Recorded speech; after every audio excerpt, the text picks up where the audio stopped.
Okay, I think we're going to get started. Welcome again, Question? and thank you for joining us in this small group session.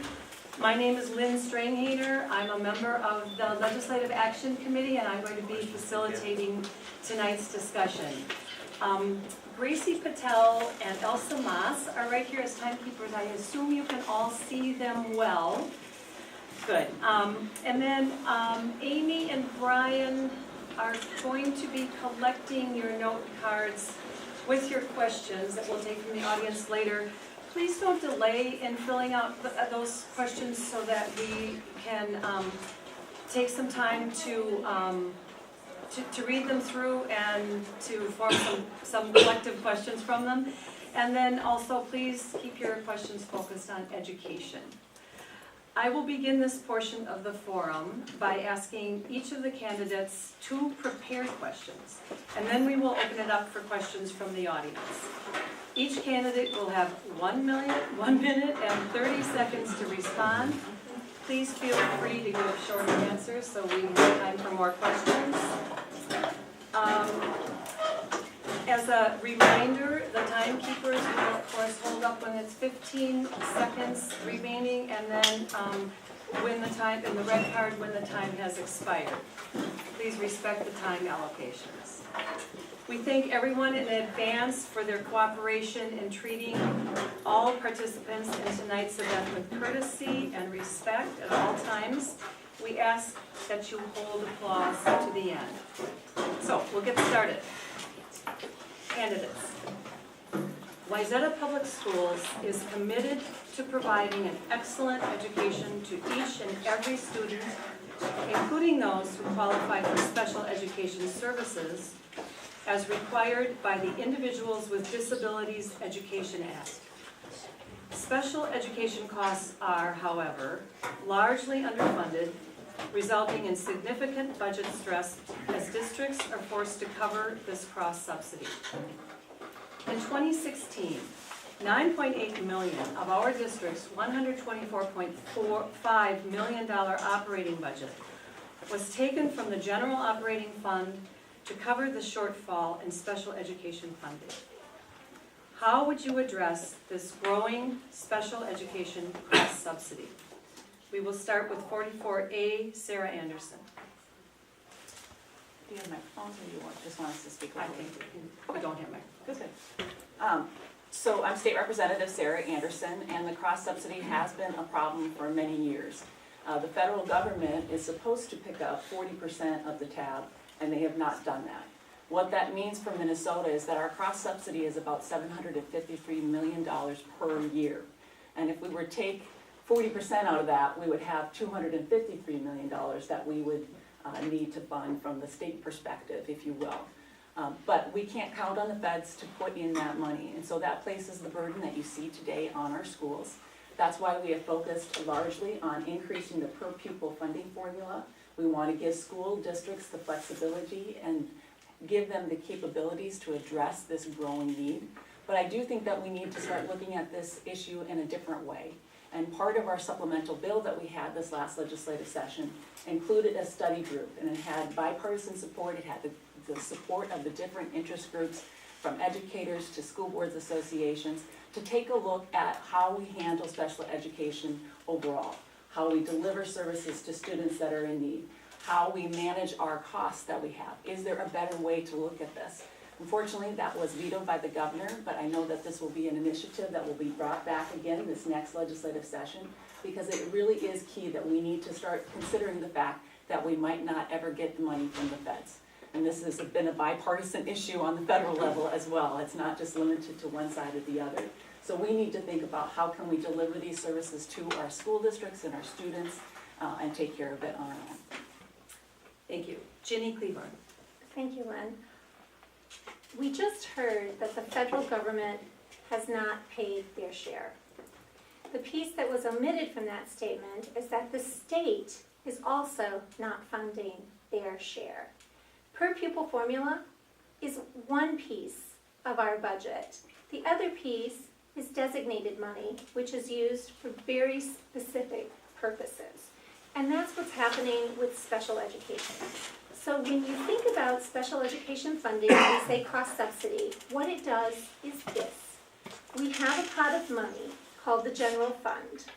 And this is the general classroom fund that supports a room like this, maybe for your child or your child. And we are having to take money out of this classroom fund and we move it over here for special education. That's great. These are children who need special services, and the state has mandated that these services be done. What the state is not doing is funding the money that needs to cover these services. So what is happening is neither this child nor this child is getting the adequate funding that they need to cover their educational expenses.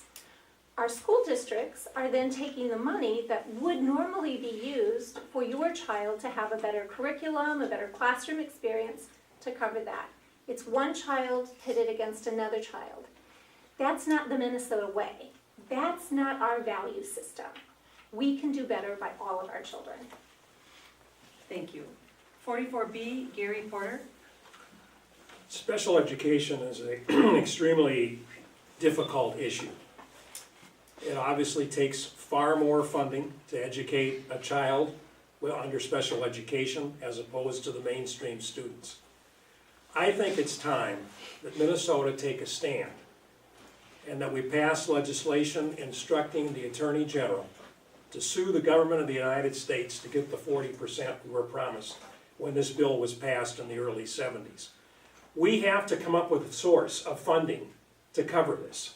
And I don't think the source is here in Minnesota.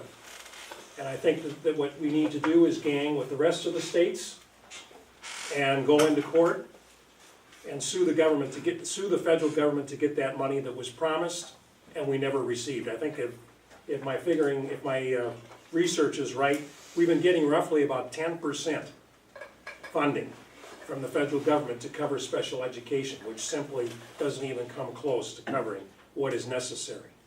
So, if we're going to do this thing right, and it seems the attorney generals across this country are fast to jump on every political issue that comes up, this is an issue which is important. This is an issue which covers our children.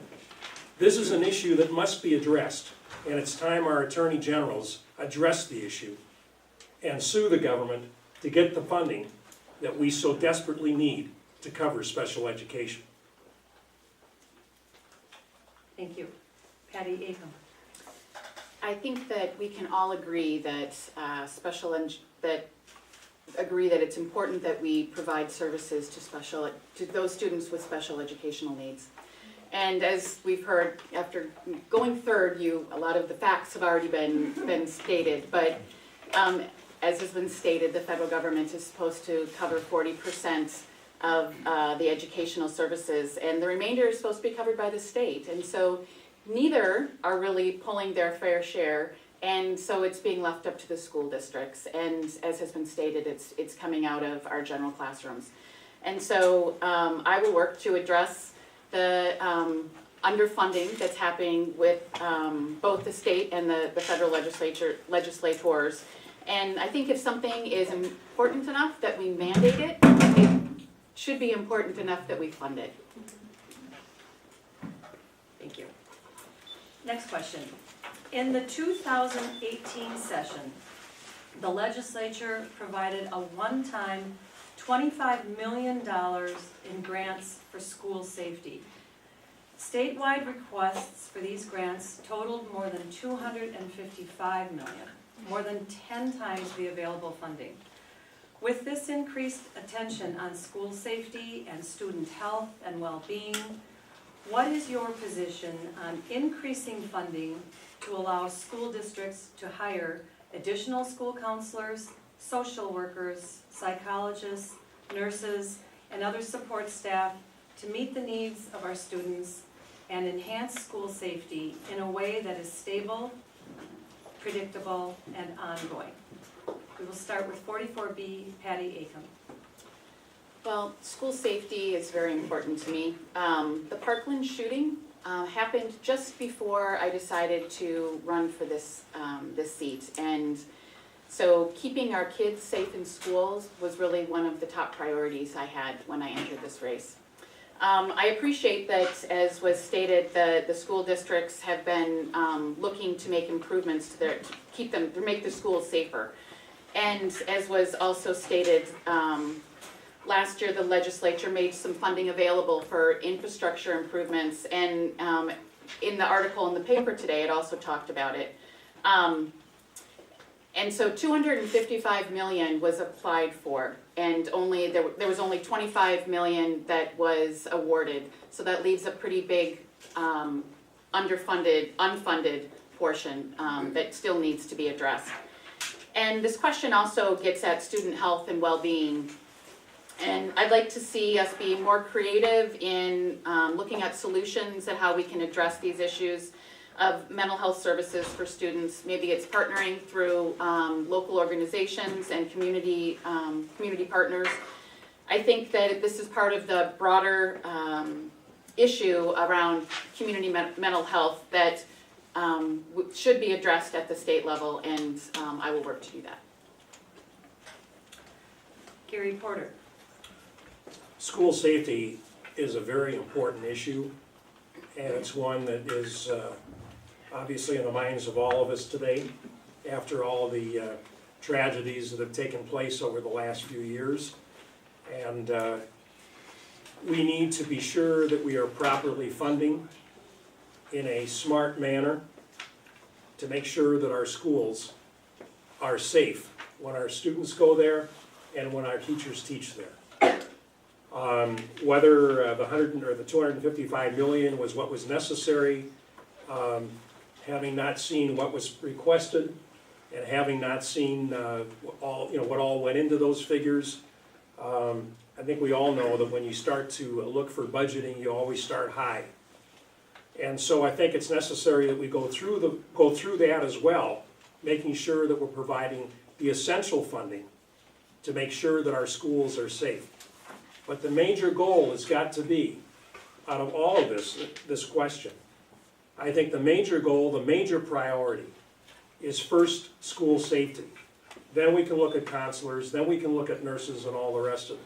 And I can tell you from my past experience in working with education that I will be a strong advocate to see to it that we get proper funding for this area. Ginny Cleaver, 44A. I'll go with the easier part of this question for me, then I'll deal with the harder part.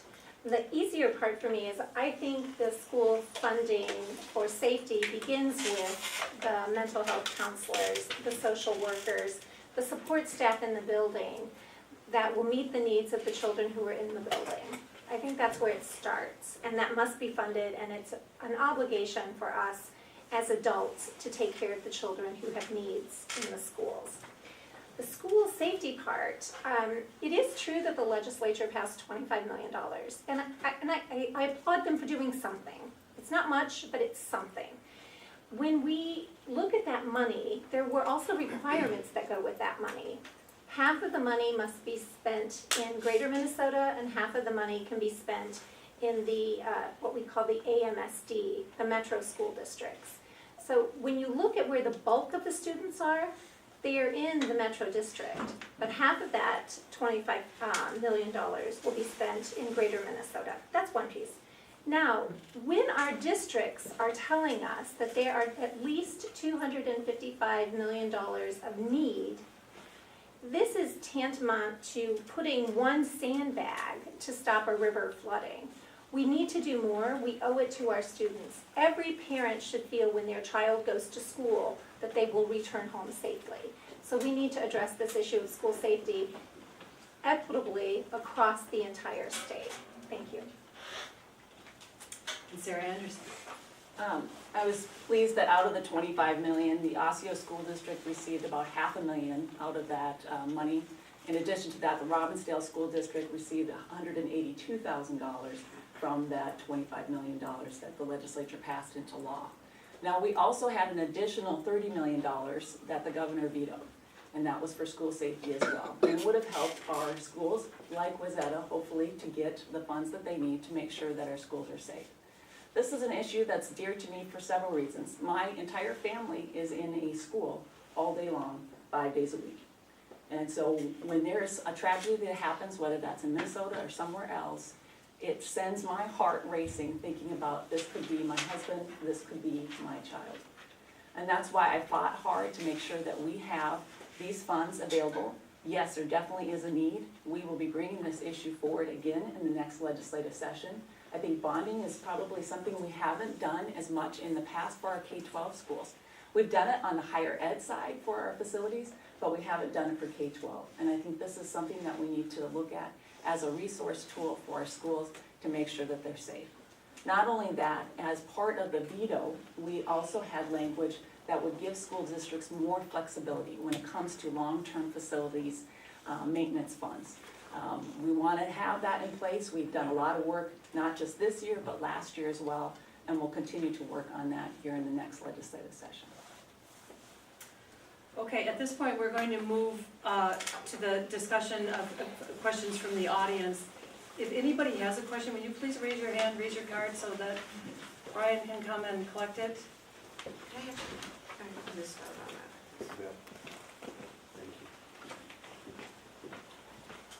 So I guess we'll have a little time to take care of that. I'm going to ask a placeholder question in between, so we're gonna go ahead while we collect those. But they can just wave and let us know that you've got a question. Next question, what strategies and investments do you propose to ensure all children entering kindergarten are ready? And with this question, we will start with 44A, Ginny Cleavorn. Okay, well, part of being smart is also being ready for school. That's why I support pre-K for everyone. And it's about attitude, it's about teaching attitude for school, it's about teaching orientation for school, it's about helping children understand that school is a good, safe place to grow and to learn, and that it's okay to make mistakes when you're young, and it's okay to do those things. So I'm a strong supporter of universal pre-K and getting children ready for school. We know that when a child is ready for kindergarten, that they will have better school outcomes year after year. They're more likely to graduate, and they're more likely to go on to higher education, whether that's trades or college. It's an obligation that we owe to every child. As a guardian ad litem, I see children who come from various walks of life. And in Wayzata, we're very lucky. Many of our parents can afford to send their children to a high-quality pre-K. But that's not the case in every school. In Wayzata alone, we have 500, maybe I want to make sure I have that right. We have 300 students that are not able to afford a high-quality pre-K. And I believe in this district, in our community, every child should be able to reach their full potential and have school success. Sarah Anderson. So at the legislature, what we did is we included the funding for either voluntary pre-K. The 74 school districts that offer voluntary pre-K can continue to offer it, or we also gave the school districts the flexibility to go the route of school readiness. And we did that for a couple of different reasons. With school readiness funding, you're able to service more children that are in need of those services. With voluntary pre-K, you are basically funding it for Carl Polet's grandchildren. And I don't think that that's how we want to expend our resources. We need to be smart about how we spend our resources. We want to have it targeted to those children that need that help the most. That's why a $475 million price tag to universal pre-K that would be taking care of kids like Carl Polet's grandchildren is not necessarily the right way to go. We need to be focused and targeted to make sure that our dollars are going to kids that come from low economic means and maybe from don't have the same resources that a lot of parents in Plymouth have. So we want to be targeted, focused, and making sure that we're getting the best bang for our dollars and helping those students that need it the most. And that's not a belief that just I share. I know that Art Rolnick, who is a constituent here in Plymouth, who has been a great advocate for early learning here in the state of Minnesota, has prescribed to that model and method as well. Put the resources where they're needed the most, and I couldn't agree with him any more than that. 44B, Patty Acom. Thank you. Research has shown that kids that are ready for kindergarten do much better in their educational experience. And so there is, just that alone would be reason enough to encourage preschool opportunities for children. And there's also the whole issue of early intervention. And I will say that in my family, my son went to ECFE. At the time we were living in northern Minnesota. And it was identified that he was having issues with speech articulation, and they were identified early, caught early, treated, and the early intervention absolutely changed the trajectory of his education. So I think that not only does it helps in many ways.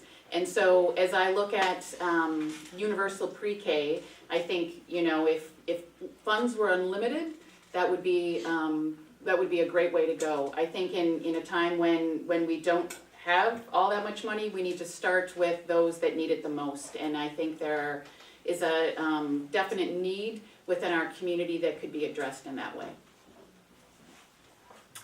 And Gary Porter. I think I'm pretty much in agreement that to provide universal preschool across the board, I just don't think that the state of Minnesota can afford it. I mean, we're looking at, you said what, $400 and some million, almost $500 million to fund this. And we have so many needs in education that I think that to provide across the board universal pre-K school just simply is not feasible. I do think that we need to provide it for the low income and for those children that are in need, that are not getting the background coming up, to prepare them for kindergarten and to go into public education or private education, I guess, whatever it's going to be. I think there is where we need the funding. And to ensure that, as a rule in the higher income families, you'll find that the children are ready. Because first of all, they come from a stronger family background in some cases, and so they are better prepared than some of the lower income, especially in the real hardcore poverty areas, where the children are not experiencing the family life that is necessary to prepare them for kindergarten. So I would favor providing funding for those in need. Thank you. Well, the audience questions are revisiting some important topics, but a little bit more specific now. One member asked, we lost, I don't have a number here, but more than one Wayzata student to suicide due to mental health illness. What steps would you take to create more funding to raise the awareness of mental illness? And for this, we will start with Gary Porter. Well, I think part of it is basically training for teachers to be able to spot the signs of mental illness that may cause a suicide. I mean, this is a terrible problem in our society in general. And to me, it's a difficult one is to figure out how exactly you go about it. I mean, the person who is going to have the closest contact with the student is the teacher. And unfortunately, we put everything on the teachers in the classroom, and that's not exactly right either. But by the same token, they are the ones that are having to deal with this. They need to be able to see the signs and then move on to go to the counselors or the nurses and to be able to provide for the help for the student to get them into the right mindset. Patty Acom. Thank you. I think that losing a student to suicide, it's a tragedy to lose a child anytime. A child to suicide, it just feels like such a lost opportunity. And I think that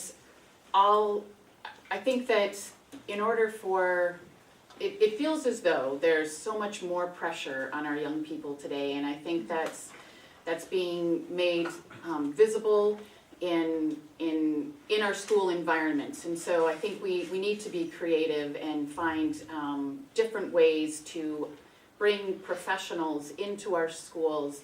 Maybe it's different licensure, maybe it's partnering, and maybe it's additional training for the teachers that are, or the teachers and staff that are there.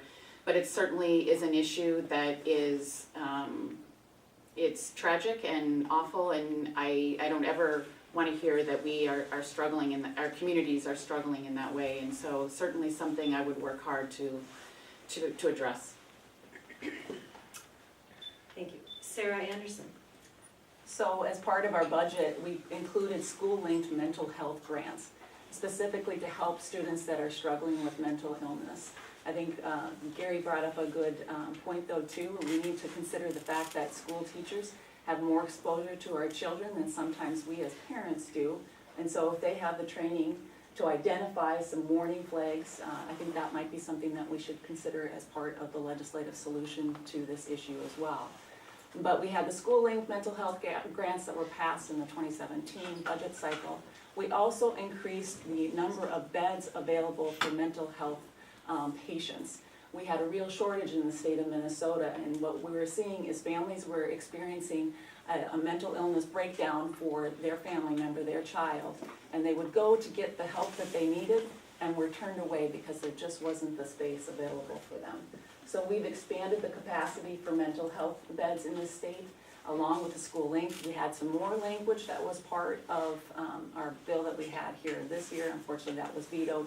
So we'll have to come back here this next legislative cycle to continue to pursue addressing this issue and concern for parents and family members.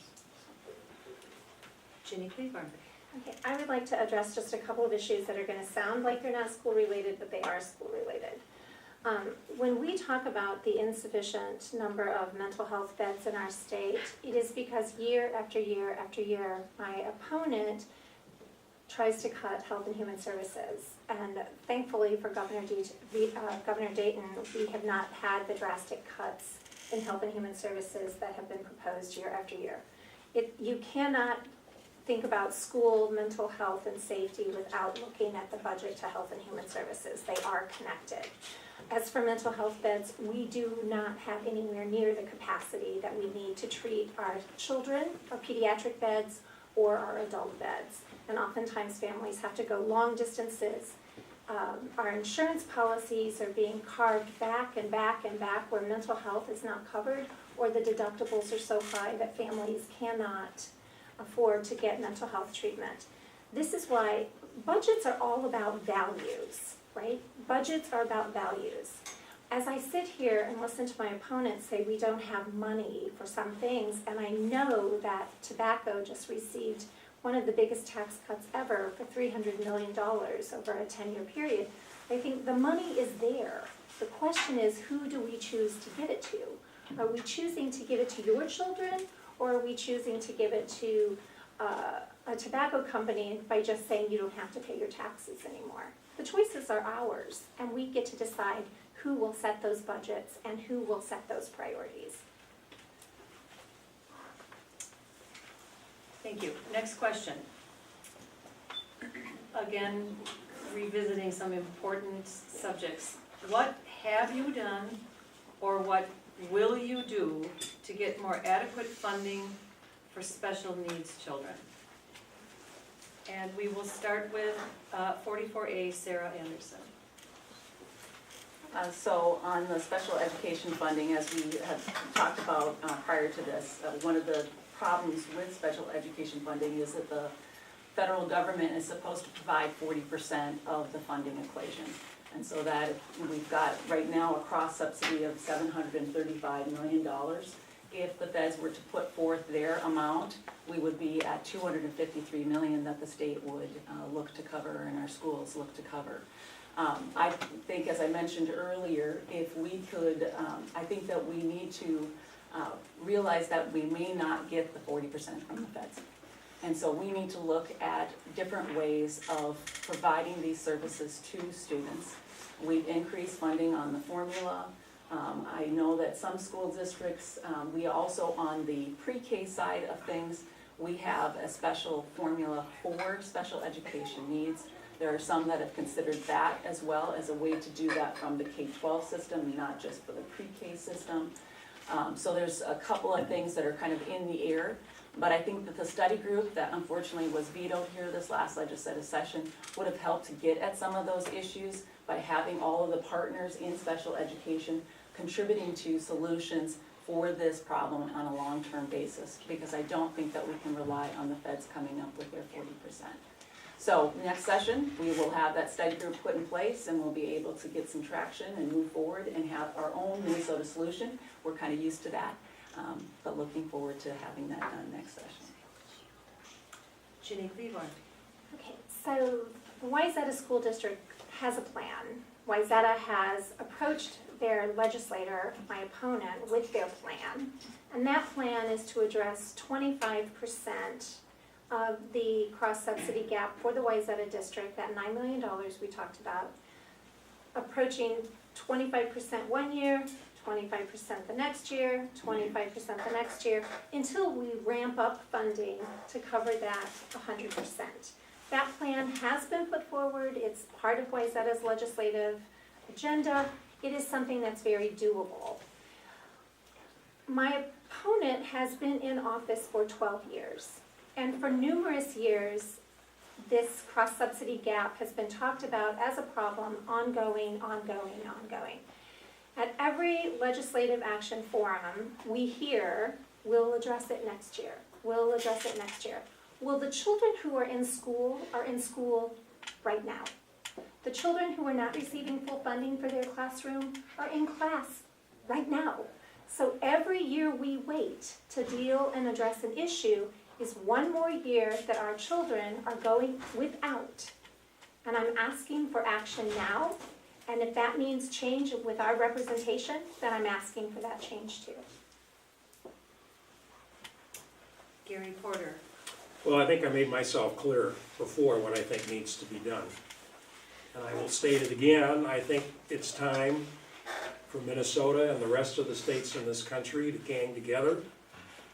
We gang together on every political issue that comes up, whether it's important or not, and the Attorney General sues the government. This, to me, is probably one of the most pressing issues that we face today, because our school system is hurting our mainstream students, it's hurting our special ed students, and I think it's time the federal government fess up and bring about the 40% that was promised. And the only way it's gonna get done is by the Attorney General of Minnesota and the Attorney Generals of all the rest of the states ganging together and taking this thing to court to make the government finally fess up to its responsibilities in taking care of special education. It's gonna be an impossible task overall across the state of Minnesota to come up with the necessary funding to take care of special ed. I mean, obviously we have to continue to provide more funding as we go along, and the more the better. But I think we have to look at it realistically. Without the 40% coming from the federal government, it's gonna be an extremely difficult task. And somebody's gonna get shortchanged. And I don't think when it comes to our students, anybody should be shortchanged. Patty Aiken. Thank you. I think what I said before is what I will kind of reaffirm now. I think the government, the federal government should be paying its 40%, and the state should be paying its share as well. And with the lack of that, the school districts are left paying the bill. I've been endorsed by Education Minnesota because they have the faith in me that they will help me get to the legislature so that I can make a difference. I think that if we, as I said before, if we feel something is strong enough to make it a mandate, we should find a way to fund it.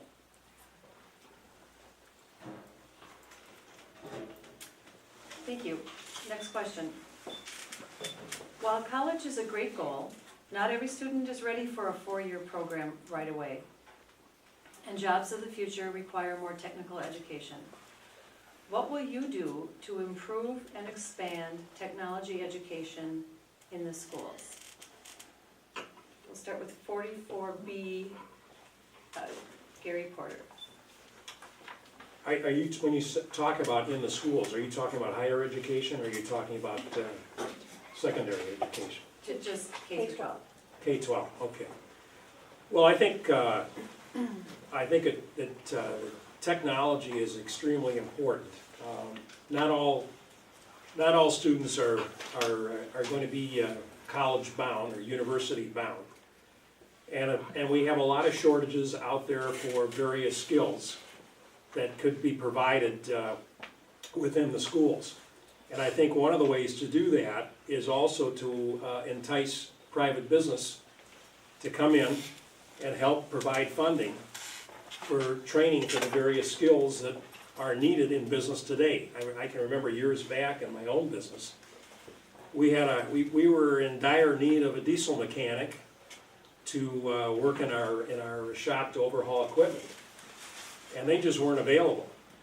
And at that time, there was a big push on to get more students through the technical schools to be diesel mechanics. And I think, and these were people that probably, you know, if they'd have gone to a university and then were trained, I don't think it would have been any better than if having gone to a technical school period and getting that training.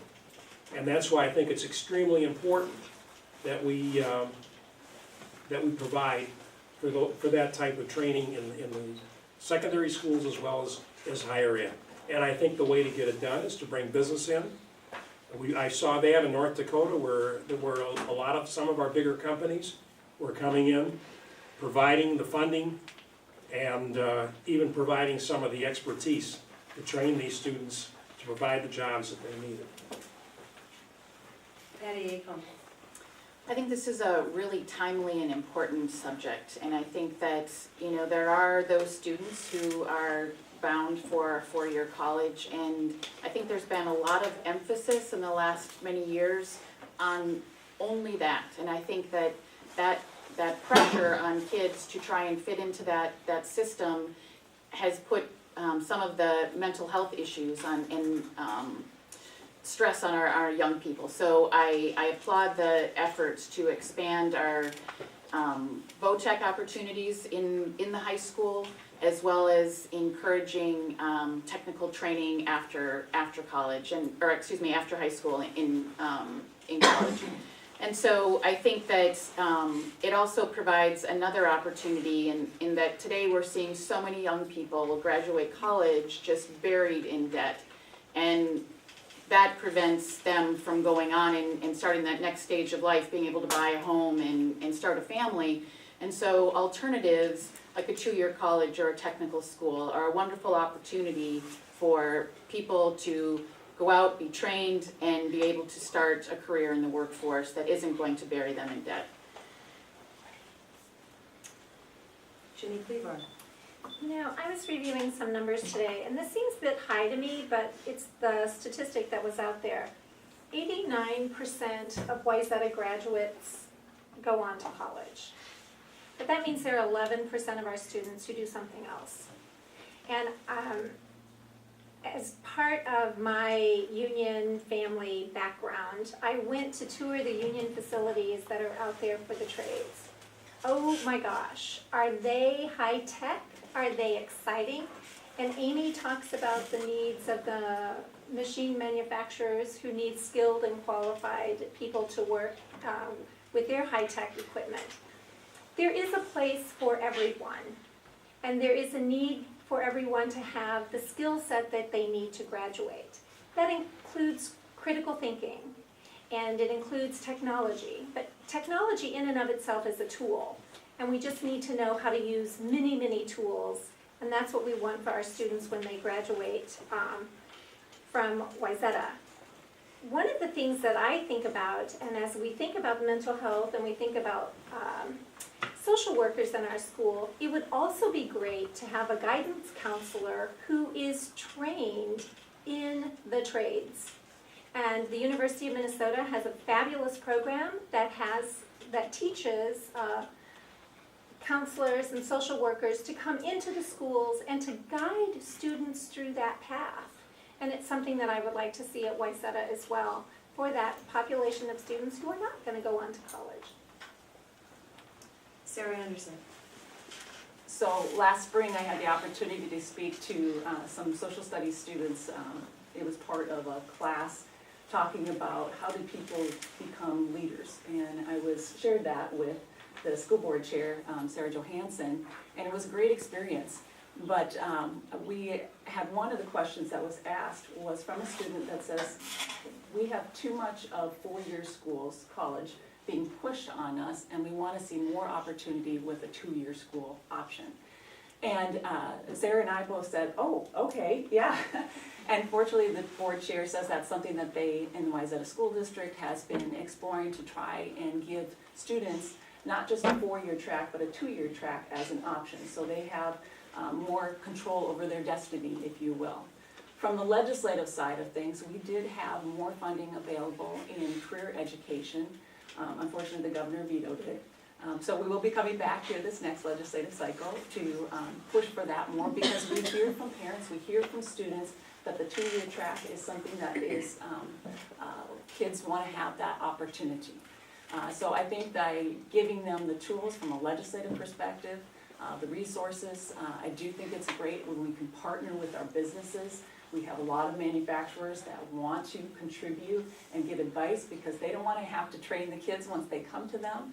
And I think that's an awesome tool, and we need to have greater partnerships, and I know that they're willing. We just need to be willing to say, we want you here. So I think we can achieve that goal. Thank you.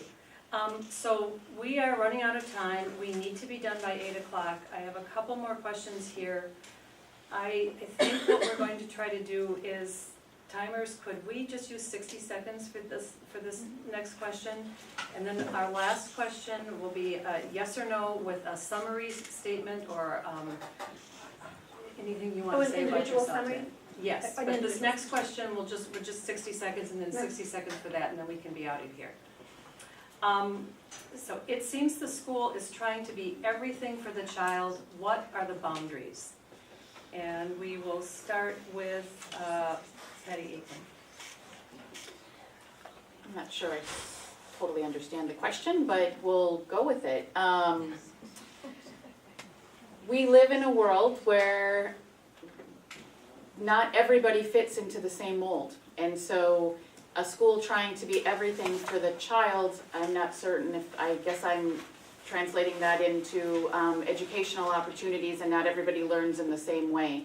I think that we are doing a good job at trying to address the differences in people's learning styles and learning abilities, and I think that that's an important asset.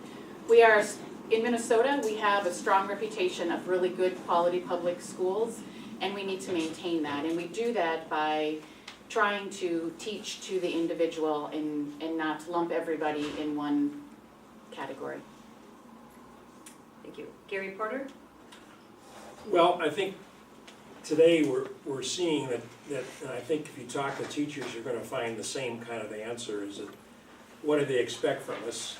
Because everything gets lumped into the schools. Every problem that comes up, the problems of stress, the problems of mental problems,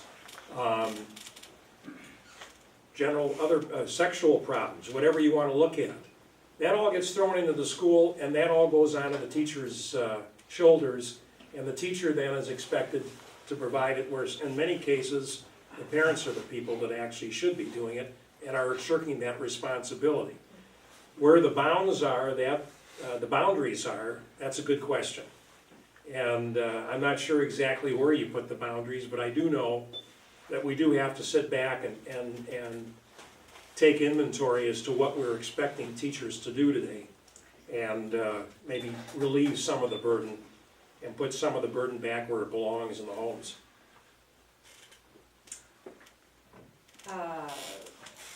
Ginny Cleaborn? Well, whoever asked the question, great question. I'll start with that. For me, the goal of a school and the goal of an educator is to encourage a child to be a lifelong learner.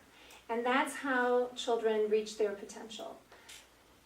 To me, that's a real clear boundary. Their goal is to educate children to be lifelong learners, and critical thinkers. The tools that the teachers need made up many of the questions that we had tonight. You know, the questions about funding social workers and how many security officers and what kind of buildings. But the goal of education itself is to make children want to be lifelong learners, however they choose to pursue that in their lives. Sarah Anderson? I appreciate the question. It may feel like schools are trying to do everything and be everything.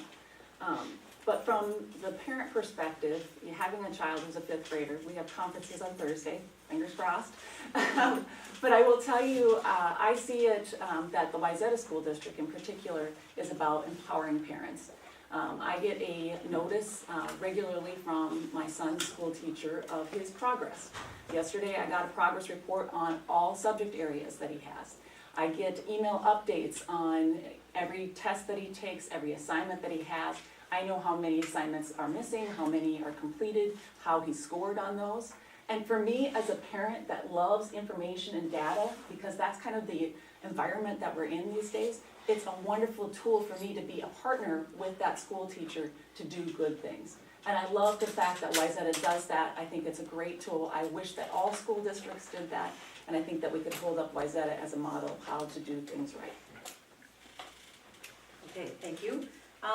We have one more opportunity, 60 seconds each, for each candidate to make a closing statement.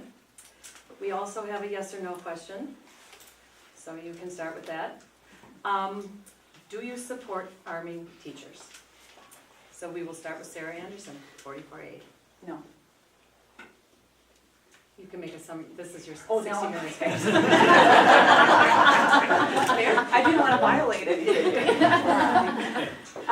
So again, I'm Sarah Anderson, state representative. I've represented the Wayzata School District since 2006 very proudly. My husband Paul is a school teacher. He is a great resource for me when it comes to education issues. I think it's very important for us to have a strong community education, and that's why I've supported increases in funding for our schools. And we've done some great work here in the last 4 years with straight increases of 2% across the board. We're 12% above CPI inflation, which is fantastic. Is there more work to be done? You bet. And that's why I would ask that you vote for me to continue on this work for not only just for K-12 education, for early childhood education and our higher education. So hopefully I'm good on time. But thanks for your time. Thanks for everybody coming out too. This is wonderful to see all of you so concerned about our educational system. It's great to see that. Ginny Cleaver. No, no guns in school. That's the yes, no question. My name is Ginny Cleaborn and I'm the challenger, and we have a big choice in front of us. We heard many times today that my opponent is a parent of a child in school. We all have children in school, and this is about their futures and what you want for your children. It's about making sure that every child in this building every child in our district has the opportunity to succeed. That's why I'm asking for your vote. I have absolutely nothing to gain. My children are gone, they're out of the district, but your children have a great deal to gain by making a change to a representative who understands the need for funding, who understands the need for mental health, who has spent a lifetime advocating for children to succeed. That's why I'm asking for your vote. It's about the kids. Thank you. Gary Porter. Education has always been a major issue for me because I feel extremely strong about the fact that if our educational system fails, then we fail our students. And if we fail our students, we fail our economy. And if we fail our economy, we're also failing the leadership of this country. And what this country stands for is a world leader. So education is probably one of the most important things that the legislature will deal with in the years to come and in addition to the past. I have always been a firm advocate for education. I did it in the legislature for 2 terms on the Education Committee. I worked hard with teachers. I worked hard with the school boards associations and all the other groups that were involved with education. And I can tell you that if I'm elected, There will be no stronger advocate on the floor of the House than State Representative Gary Porter. What about your What opinion about on the guns? guns, Jim? Ah, the guns question, sorry. No. Patty Acom. Well, I will be the unanimous no also. Thank you to the Wayzata Legislative Action Coalition for the forum tonight, and thanks to all of you in attendance, and thanks to the other candidates for the discussion. Public education is very important to me, and it's not just because I still have a son in high school, but it's because it's the foundation of our community and our state. We have a long tradition of good public schools in Minnesota, and it's one of the reasons that the quality of life here is so high. Families want to live here, companies want to be based here, and it's all interwoven with why this is such a great place to live. I've lived in this House district most of my life. I know the community and I know the people here. My involvement with the public schools and my experience at the local city as a local official have given me the background to be an advocate for public education and to be an effective representative for this district at the Capitol. I thank you for your time tonight, and I ask for your vote on November 6th. Thank you each and all for your attendance here tonight. It's very important that we're very grateful for getting your opinions and hearing from you on these important subjects. I also want to thank the audience for your attendance. This is a great turnout, and for your respectful attitudes. May we give them a round of applause? Yes, please.